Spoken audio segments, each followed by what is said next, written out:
eða ég ætla að endurfjármagna lánið. Fólk sem var komið inn á markaðinn. Það voru ótrúlega margir sem endurfjármagnuðu lánið sitt þarna til þess að komast í betra lán. Og svo bara byrjuðu stýrivextir að hækka. Af því að 2 árum eftir að COVID hófst, þá ræðist Rússlandinn í Úkraínu og verðbólga fer upp úr öllu valdi allstaðar. Öll önnur Evrópuríki að nánast öll að jafna sér hraðar á verðbólgunni heldur en við, skilurðu mig, en enga síður þá fara stýrivextir að hækka aftur og fólk situr eftir með sárt ennið og gríðarlega greiðslubyrði. Og það aðalega vöxtunum. Fólki sem er með sárt enni núna, ertu að segja með það að fólk sem er með sárt enni er fólk sem komst inn á húsnæðismarkaðan þessu tímabili? Nei, fólki sem endurfjármagnaði. Af hverju? Fólki sem er kastandi vagninu, fólki sem er ekki búið að komast í sitt eigi húsnæði.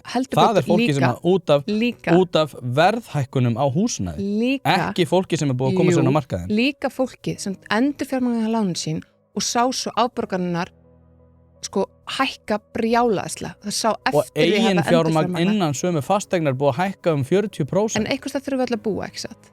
Það er ekki punkturinn. Ef eigin fjármagnin í eigninni er miklu meira, þá getur það endurfjármagna eins og þú vilt. Ég er með frekar næslán.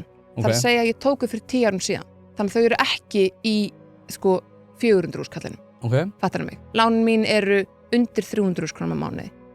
Ég er samt að borga af mínum lánum meir en 100, miklu meir en helming. 2/3, 3/4 bara í vexti. Skilurðu mig? Í eignamyndunum er lítil. Já, íbúðin mín hefur hækkað verð á sama tíma. Hvernig er eignamyndunin lítil? Eignamyndun er lítil inn á höfuðstól lánsins. En þú veist þetta, Tóti. Ég hef unnið við það að kaupa og selja fasteignir. Já.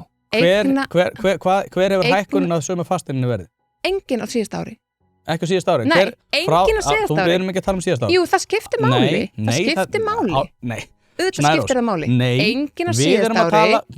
En lánið hefur hækkað. Þú ert að tala um tímabil COVID. Ég er að tala hver hefur hækkunin á sömu fasteign? Nei, býtu. Hver hefur hækkunin verið á þessar fasteign frá því COVID? Frá því COVID? Já. Þú ert að tala um það tímabil. 10 milljónir. Ekki mikið meira. Ok, þá var þetta hvað? 50 milljónir króna eign? Þá 60 milljónir í dag? Svoleiðis? Nei, ég kaupa hana á 50 milljónir 2016.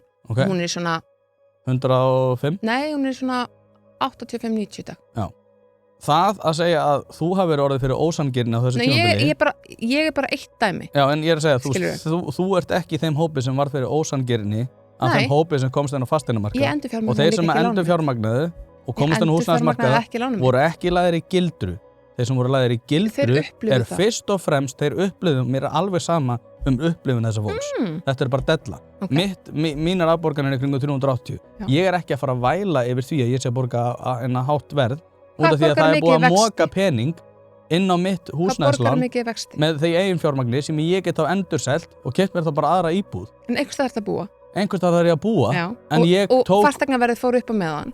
Þannig að þú ert fastur í þessu lána hringekju, sko. Mér finnst bara sem magna þessi millistétta væl. Ég er svo saman að Sólveig Önnu hana. Ég er ekki að væla. Nei, ég er að segja ert að borga í vexti á mánuði, Tóti. Þú ert í miklu verri stöðu en ég. Já. Af því ég endurfjármagnaði ekki og þakka fyrir það hver minnstegi.